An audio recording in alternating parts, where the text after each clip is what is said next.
하나님께서 역사하시는 방식, 하나님의 뜻을 이루시는 그 방식은요, 언제나 회복의 길을 향하여 나아갑니다. 우리가 이 땅에서의 삶을 살아가면서 하나님과 동행한다, 하나님의 은혜를 입는다, 하나님의 역사하심 가운데 나아간다라고 말할 때 반드시 무엇이 연결되어지냐 하면요, 회복과 연결되는 것을 발견합니다. 사울은 내면의 회복을 통하여서 사도로 세워졌고 예수 그리스도를 만남으로 말미암아 변화된 삶을 시작했습니다. 그리고 베드로는 오늘 본문에서 육체와 생명의 회복을 통하여서 온 교회 공동체를 세워 나가기 시작했습니다. 그러니까 개인의 세움과 그다음에 공동체의 세워짐, 이 세워짐이 무엇으로 시작되느냐? 하나님의 역사하심 그리고 하나님의 회복하심으로 시작된다라고 하는 것입니다. 우리가 그리스도인으로서 신앙생활할 때 왜 교회 다니냐? 왜 신앙생활하냐? 왜 믿음 생활을 하냐?라고 질문할 때 우리가 무엇인가 얻게 되는 것, 우리에게 돌아올 유익이 있기 때문에 믿음을 지켜나간다라는 사실을 우리가 스스로 생각해 봐야 합니다. 그런데 우리가 신앙생활을 하면서 얻게 되는 유익은요, 세상의 기준과는 조금 다른 유익이다라는 것을 또 깨달아 알 수 있어야 하는 것이죠. 세상이 목표하는 바와 우리가 목표로 하는 것이 다르지만 그럼에도 불구하고 우리는 신앙생활을 하면서 얻고자 하는 것, 도달하고자 하는 그 방향이 있다는 사실을 기억해야만 하는 것입니다. 우리는 무엇을 향해 가느냐? 회복을 향해 나아가는 것입니다. 우리의 삶은요, 언제나 하나님의 뜻 가운데 회복되어지는 놀라운 일들을 통하여서 천국의 기쁨을 맛볼 수 있게 되는 것입니다. 그런데 막상 신앙생활을 하다 보면 우리는 쉽게 지치게 되는 경우들을 많이 경험합니다. 또한 우리가 기도해도 바뀌지 않는 것 같은 상황으로 인해서 점점 더 연약해지는 육신으로 말미암아 또 노력해도 풀리지 않는 여러 가지 상황들, 또 인간관계 속의 상처 등 이러한 현실 속에서 믿음의 기쁨은 점점 잊혀지고 삶의 무게만 남게 되는 경험을 하게 됩니다. 그러나 오늘 본문 말씀은 분명하게 이야기하고 있습니다. 예수 그리스도의 이름에는 여전히 생명의 능력이 있다. 예수의 이름에는 여전히 회복의 열매가 맺어진다라고 이야기하고 있습니다. 애니아의 병이 낫고 다비다가 다시 살아난 것처럼 죽은 것 같은 믿음과 기쁨도 말씀으로 다시 살아날 수 있습니다. 오늘 설교의 제목과 함께 나눌 주제는 바로 이것입니다. 말씀에서 시작된 기쁨은 어떤 상황에서도 꺼지지 않는다. 복음의 능력은 세상의 어떠한 어둠으로도 덮을 수 없다라는 사실을 말씀을 통해서 함께 나누기를 소망합니다. 첫 번째 이야기는요, 32절부터 35절까지 중풍병자 애니아라고 하는 사람이 어떻게 회복되었는지에 대한 내용으로 시작되고 있습니다. 근데 이 9장 32절의 말씀이 시작될 때 이렇게 시작되고 있습니다. 그때에 베드로가 사방으로 두루 다니다가 룻다에 사는 성도들에게도 내려갔다. 우리가 성경을 읽으면서 제가 강해 설교를 하면서도 몇 번 말씀드렸죠. 그 절이 시작되는 접속사가 무엇인지를 한번 잘 살펴보라. 32절 그때에 베드로가, 그러면 그때는 언제인가? 31절 말씀을 보아야 되겠죠. 그리하여 온 유대와 갈릴리와 사마리아 교회가 평안하여 든든히 서가고 주를 경외함과 성령의 위로로 진행하여 수가 더 많아지니라. 여러 가지 핍박과 환난 속에서도, 흩어짐 속에서도 교회 공동체가 무너지지 않고 사라지지 않고 확장되어 나아가고 더 많은 그리스도인들이 교회를 평안하고 든든히 세워가는 그러한 과정 가운데 있었다. 근데 그 교회의 위치가 어디냐? 예루살렘에만 제한되어 있지 않고 이제는 온 로마 제국의 각국 도시로 확장되어 나아갔다라는 것입니다.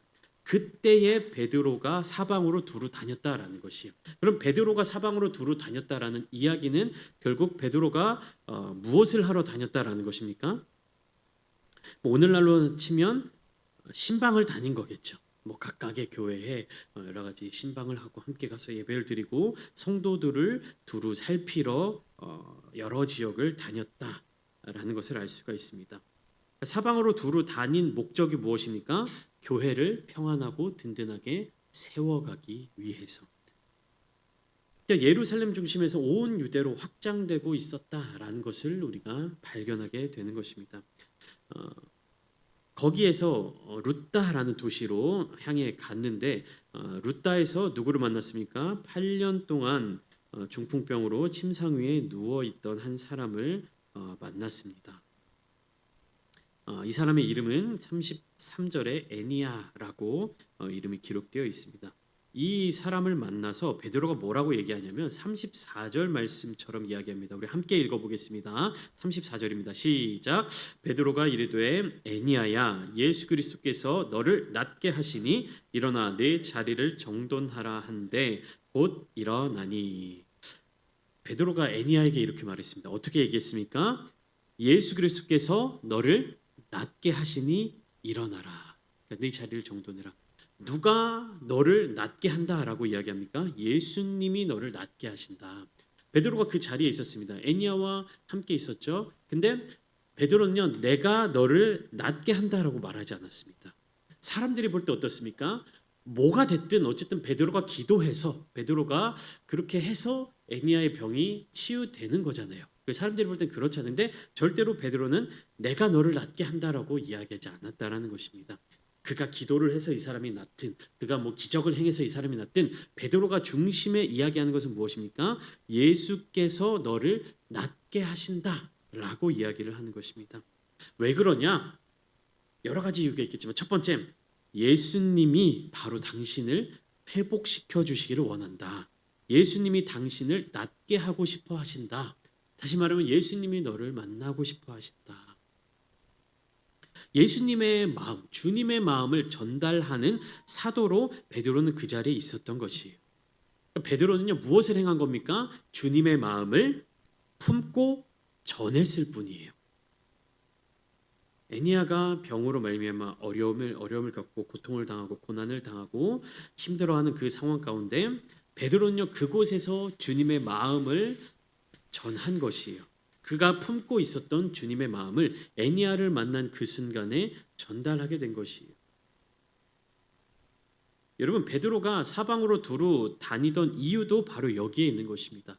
성도들을 사랑하시며 성도들을 돌보고자 하시는 예수 그리스도의 마음을 베드로가 품고 있었기 때문이에요. 그러니까 교회를 세워나가는 것. 교회는 무엇입니까? 예수님께서 자기 몸을 주고 사신, 자기 몸을 주고 세우신 거룩한 공동체인 것입니다. 그 공동체의 머리 되신 분이 바로 예수님이시기 때문에 예수님은요, 교회를 아내와 같이 그리고 목숨을 내어 주기까지 사랑하신 것입니다. 그 사랑하시는 교회를 예수님 얼마나 지키고 싶으셨을까요? 얼마나 세우고 싶으셨을까요? 얼마나 그 교회로 말미암아 하나님의 거룩한 영광을 드러내고 싶으셨을까요? 베드로가 바로 예수님의 그 마음을 품고 있었던 것입니다. 베드로가 신방을 다녔던 이유는 무엇입니까? 성도들을 사랑하시는 주님의 마음을 품고 있었기 때문에. 여러분, 주님의 마음을 품고 살아가는 사람은요, 결국 어떤 삶을 살아내느냐 하면 주님의 이름을 높이는 삶을 살아내는 것입니다. 다시 말하면 자기 영광과 자기의 이름을 높이는 삶을 살지 않는다는 것이, 나를 위한 삶이 아니라, 내가 드러나는 삶이 아니라 나를 통하여 누가 드러나는 예수 그리스도께서 드러나시는, 예수 그리스도의 이름이 영광 받으시는, 주님이 높임 받으시는 삶을 살아내게 된다는 것입니다. 여러분, 이것은요, 말로는 굉장히 쉽습니다. 저도 이 말씀을 전하고 있지만 말로는 너무나도 쉬워요. 근데 삶으로 나타내는 것은요, 너무나도 어렵습니다. 왜냐하면요, 우리가 우리의 삶을 통해서 예수를 나타낸다. 근데 우리가 일상에서 사람들과 관계를 맺으며 살아갈 때, 혹은 내가 전혀 모르는 사람들을 만날 때 어떻게 예수님의 이름을 높일 수 있을까? 내가 예수님을 믿는 사람인지 아닌지도 잘 모르고, 그리고 어떻게 해야 예수님의 이름을 높여야 되는지도 모르고, 예수님의 이름을 어떻게 전해야 되는지도 모르고, 아무것도 모르고 살아갈 때가 너무나 많고, 혹은 내가 나의 인생을 살아갈 때 주님의 이름과 전혀 상관없는 삶을 살아갈 때도 너무나도 많지 않습니까? 어떻게 해야 주님의 이름을 높이며 살아가는가? 어떻게 해야 주님의 영광을 높이며 살아가는가? 그 본질을 우리는 이 말씀 속에서 찾을 수 있어야 하는 것입니다. 핵심은 여기에 있어요. 주권이 하나님께 있음을 기억하며 살아가는 것. 그러니까 내가 나의 삶을 살아가는 것이 아니라 나의 삶을 누구의 뜻대로, 하나님 아버지의 뜻대로 살아가는 것. 그 하나님이 우리 아버지가 되실 때, 우리 레위기를 나눌 때도 함께 말씀드렸죠. 하나님을 왕으로 섬길 때, 우리가 하나님의 백성이 될 때, 거기에서 무엇이 생겨난다고 말씀드렸습니까? 관계성이 생겨난다고 말씀드렸습니다. 나의 왕, 내가 하나님의 종, 하나님께서 우리를 종으로 삼아주셨다, 아들로 삼아주셨다, 자녀로 삼아주셨다. 이것은요, 신분과 계급과 어떤 하나님의 이익을 위해서, 이기심을 위해서 우리를 그러한 종의 신분으로 전락시키신 것이 아니라 하나님과 깊은 관계를 맺게 하기 위하여서 우리를 종으로 삼아주셨다라는 것입니다. 관계의 핵심이 있는 것입니다. 그리고 그 관계의 핵심은 결국에 궁극적으로 무엇으로 향해 나아가느냐? 회복으로 나아가는 것입니다. 창세기에서 아담과 하와가 에덴 동산에서 쫓겨나게 되면서 무엇을 잃어버린 겁니까? 하나님과의 관계를 잃어버리게 된 것입니다. 그리고 성경은 창세기에서부터 시작해서 요한계시록까지 하나님 아버지의 마음을 계속해서 보여주고 있는데 무엇을 위한 마음이냐? 그 관계를 다시금 회복하고자 하는 하나님의 마음이 담겨져 있는 것입니다. 즉 복음은요, 하나님 아버지와의 관계를 회복할 수 있는 길이요 진리요 생명이며 능력이 되는 것입니다. 거기에서 이 말씀 속에서 우리는요, 그 능력을 발견할 수 있어야 되는 것이고요, 그 길을 붙잡아야 하는 것이고요, 그 길을 통해서 하나님께로 나아가야 하는 것입니다. 그러한 삶을 살아낼 때 우리는요, 주님의 이름을 높이는 삶을 살아낼 수 있는 것입니다. 여러분, 이 32절부터 35절까지 중풍병자 애니아의 이야기를 통해서 우리가 알 수 있는 것은 무엇이냐? 회복의 본질을 예수 그리스도의 주권에서 찾고 있는데, 이 사람이 병에 걸린 사람이잖아요. 근데 병의 원인을 찾지 않아요. 그러니까 이 병을 치유해주고 병을 해결해줄 때 이 사람이 왜 병에 걸렸는지, 왜 그러한 상황과 환경에 처했는지 그 배경을 살펴보지 않습니다.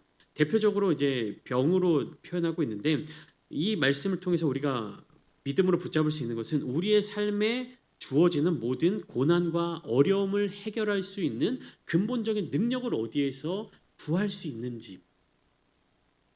애니아는요, 중풍이라고 하는 고통스러운 병으로 누워있던 사람이었는데 이 사람이 어떻게 회복된 것입니까? 예수 그리스도의 이름을 붙들었습니다.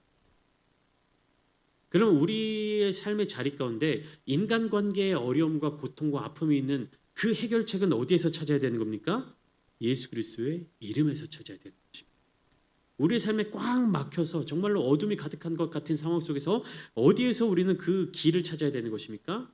예수 그리스도의 이름에서 찾아야 한다라는 것입니다. 모든 문제와 모든 상황과 모든 어려움은 제각기 다르다 할지라도 100가지가 된다 할지라도 우리가 찾을 수 있는 해답은 단 한 가지예요. 무엇입니까? 예수의 이름을 붙드는 것입니다. 예수 이름을 붙들며 나아갈 때 육체의 병뿐만 아니라 마음의 병, 믿음의 상실과 같은 그러한 모든 것들도 말씀으로 회복될 수가 있는 것입니다. 사랑하는 성도 여러분, 믿음으로 말씀을 붙드시기 바랍니다. 믿음으로 회복되시기 바랍니다. 회복됨으로 말미암아 하나님께서 부어주시는 놀라운 천국의 복을 누리시기를 축복합니다.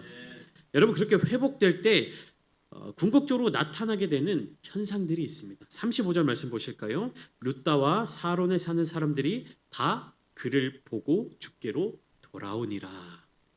누구를 보았습니까? 사람들이 애니아를 보았습니다.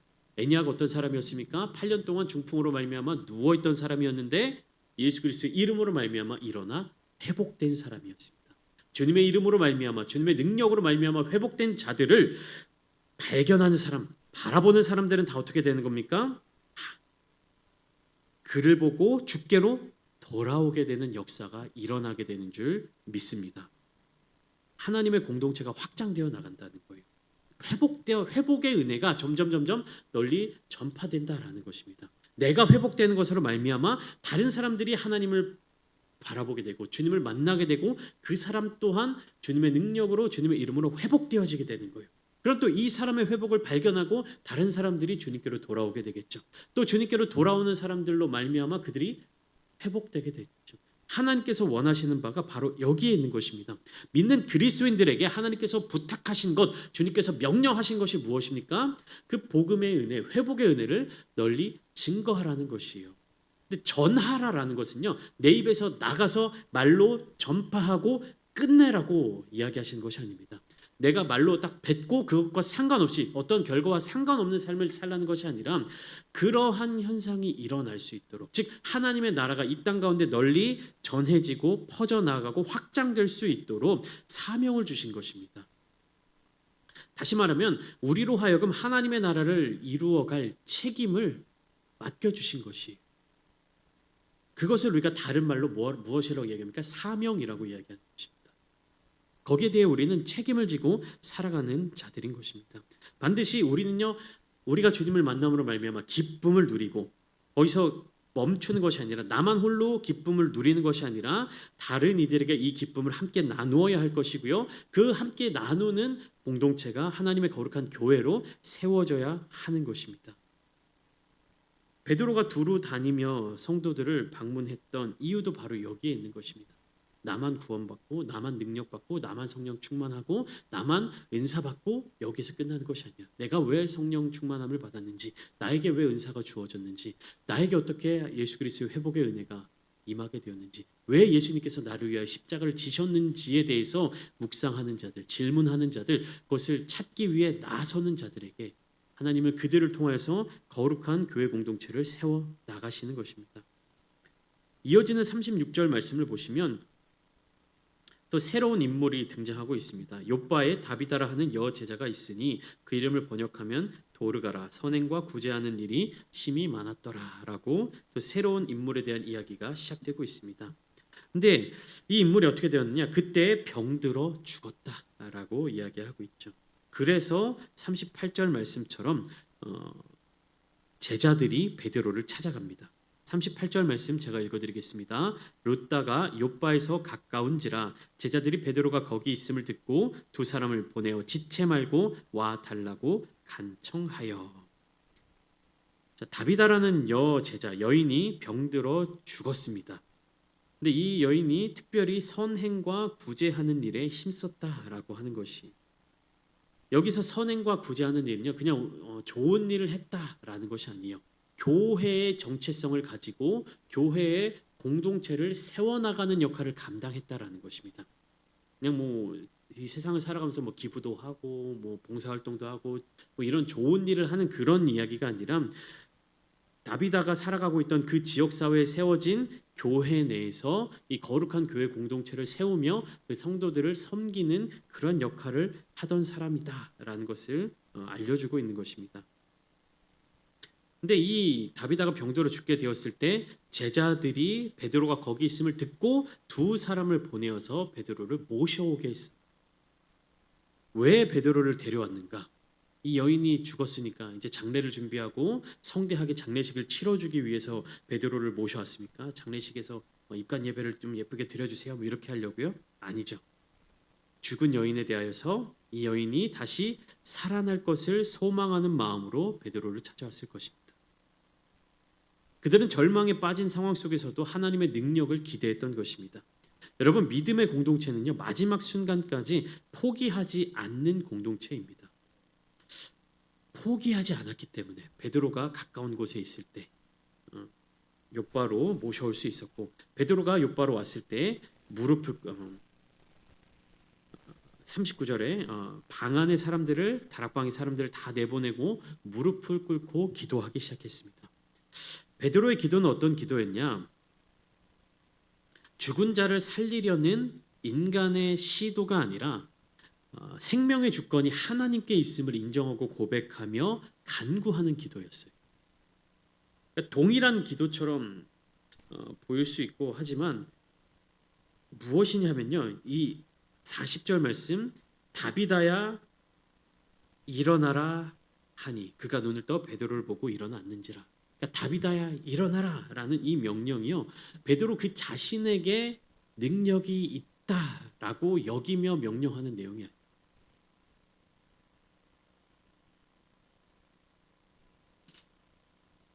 베드로는 무릎을 꿇고 기도했다라는 것입니다. 누구 앞에 무릎을 꿇은 겁니까?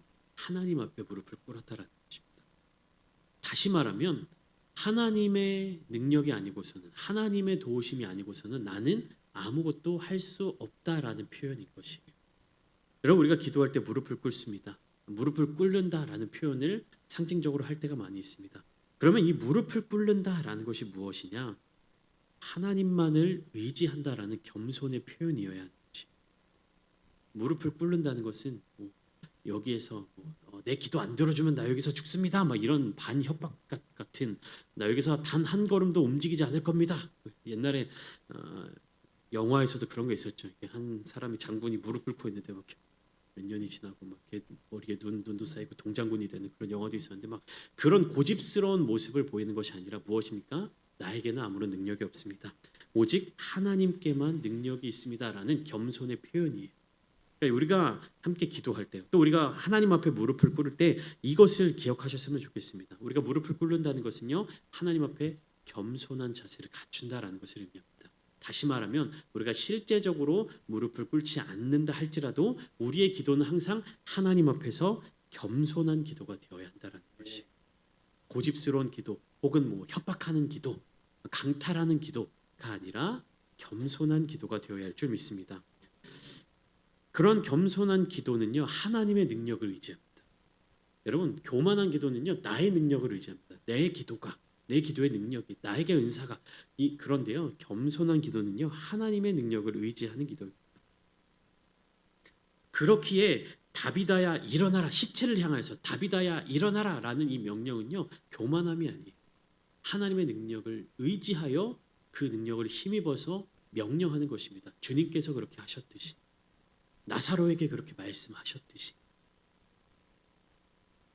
그때 어떠한 일이 일어납니까? 그가 눈을 떠 베드로를 보고 일어나 앉게 되었다. 죽은 자가 다시 살아나는 기적이 일어나게 된 것입니다. 그러나 이 기적은 누가 일으킨 겁니까? 베드로가 일으킨 겁니까? 아니죠. 예수 그리스도의 이름이, 하나님의 능력이, 그리고 그 하나님의 능력이 이곳 가운데 이루어질 수 있도록 누가 역사했습니까? 기도하는 사람들, 그리고 이 다비다라고 하는 이 여인을 사랑하는 그 공동체의 제자들이 있었기 때문에 이 일이 일어나게 된 것입니다. 그렇게 공동체는 한 마음이 되어야 하는 것이죠. 사랑으로 서로 섬겨야 하며 감사할 수 있어야 하는 것이고, 서로를 위해서 기도할 수 있어야 하는 것입니다. 또한 이 교회 공동체는요, 기도의 능력을 사모하는 곳이어야만 하는 것이에요. 기도를 주문처럼 그냥 중얼거리면서 외우는 것이 아니라 우리가 드리는 이 기도가 능력이 있고 힘이 있고 이 땅 가운데 하나님 나라의 역사를 이루어가는 원동력이라는 사실은 믿음으로 고백해야 하는 것이요. 그냥 우리가 막 중얼중얼 주문을 외우듯이 해서 이루어지면 좋은 것이고 안 이루어지면 말고가 아니라 하나님의 뜻을 구하는 기도는요, 반드시 그 기도가 이 땅 가운데 이루어진다라는 믿음의 확신을 가지고 고백되어져야 한다는 것입니다. 그러니까 내 뜻이라면 그 믿음의 확신을 얻을 수가 없겠죠. 그러나 하나님의 뜻이 나의 기도를 통해서, 나의 입술의 고백을 통하여서 나타나게 될 때 그 기도는 하나님의 뜻이기 때문에 반드시 이루어진다라는 믿음이 우리 가운데 생겨나게 되는 것이고, 그 믿음을 힘입어서 기도할 수 있는 것입니다. 그렇게요, 여러분, 공동체를 세우는 기도를 하십시오. 나의 회복, 나를 세우는 기도도 중요하지만 그것보다도 더 중요한 것은요, 겸손한 마음으로 공동체를 세워가는 기도를 해야 되는 것이. 나의 회복을 원하고 나의 회복을 구하는 기도도 필요하지만 거기에 너무 매몰되고 거기에 너무 집중하게 되면요, 어떻게 되냐면 교만한 기도로 변질될 수가 있습니다. 교만한 기도의 자리 가운데로 빠질 수밖에 없어요. 그렇게 나의 모든 것을 주님께 맡겨드리며 하나님께서 나에게 부탁하신, 주님께서 우리에게 부탁하신 거룩한 교회 공동체를 위한 기도를 하시기를 축복합니다. 그 공동체에 누가 있어요? 나도 있잖아요. 그러니까 공동체를 위한 기도를 할 때 하나님께서 절대로 여러분들의 삶을 그냥 내버려 두시지 않는다는 것입니다. 오히려 먼저 그의 나라와 의를 구할 때, 먼저 하나님의 나라와 교회를 구할 때 하나님께서 여러분들의 삶의 자리 가운데, 여러분들의 가정 가운데 더 크신 은혜와 복을 충만하게 내려주실 줄 믿습니다. 그 믿음의 공동체를 통해서 하나님께서는 기적을 보여주시고요, 하나님의 뜻을 이루어 가십니다. 여러분, 사도행전 9장을 보시면요, 이 회복이 계속해서 반복되어져서 나타나고 있는 것을 볼 수 있습니다. 사울이 내면의 회복을 통해서 사도로 세워지는 과정을 발견하게 되었고, 그 회복된 사도 바울로 말미암아, 사울로 말미암아 교회들이 다시금 회복되어지고 세워지는 모습들이 나타나게 되었고, 그리고 베드로의 이 기도를 통하여서 베드로의 순종을 통하여서 공동체가 또 세워져 가는 모습들이 계속해서 나타나고 있습니다. 내면이 회복되어져 가고 심령이 회복되어져 가고 영혼이 회복되어져 가고 육체가 회복되어져 가는 이 모든 상황 가운데서 결국에 하나님께서 일을 이루신다. 하나님께서 역사하신다라는 것을 나타내 보여주고 있습니다. 그리고 그 결말은 다 어떻게 되어 있습니까? 많은 사람들이 다 주님께로 돌아오는 놀라운 일들이 경험되어지는 것입니다.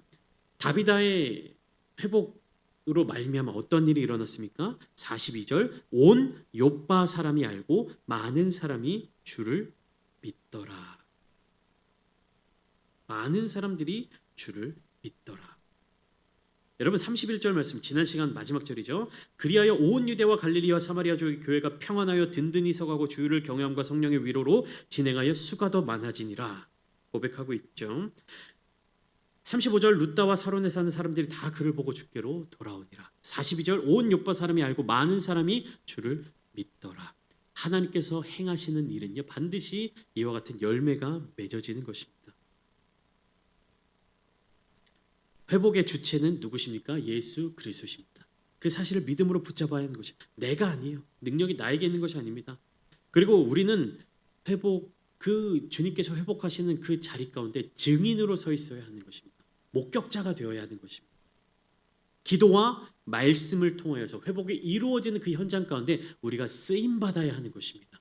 나의 능력이 아니라 무엇으로요? 기도와 말씀으로, 기도와 성령 충만으로. 그리고 그 회복의 결과는요 반드시 기쁨과 부흥으로 이어지게 되는 것입니다.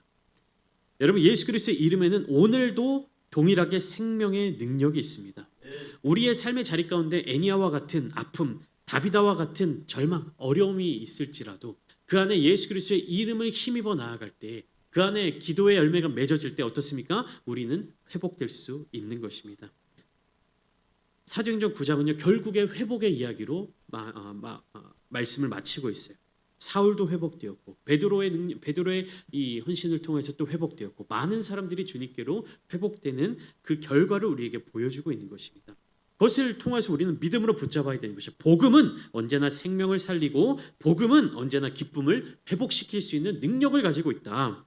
여러분 믿음을 잃어버린 자리에서 기도가 멈춘 자리에서 예수 그리스도의 이름을 다시금 붙드시기를 축복합니다. 그 이름 안에서 우리의 내면이 다시 살아나고 우리 공동체가 회복되며 잃었던 기쁨이 다시 솟아오르게 될 줄 믿습니다. 우리의 신앙도 다비다처럼 일어나야 합니다. 다비다야 일어나야 했던 것처럼 우리의 이름을 넣어서 일어나라 할 때 예수의 능력으로 일어나는 우리 성도님들 되시기를 축복합니다. 낙심했던 자리에서 지쳐있던 관계 속에서 기쁨을 잃어버렸던 삶의 자리 가운데서 그 예배 속에서 하나님이 여러분들을 다시 불러주고 계십니다. 오늘도 주님은 우리의 인생 가운데 말씀하십니다. 예수의 이름으로 나의 이름으로 너를 낫게 한다. 다비다야 일어나라 말씀하셨던 것처럼 우리에게도 주님께서는 일어나라는 따뜻한 사랑의 메시지를 들려주고 계시는 것입니다. 이 말씀이 우리의 심령에 다시 살아 움직이는 말씀이 되기를 소망합니다.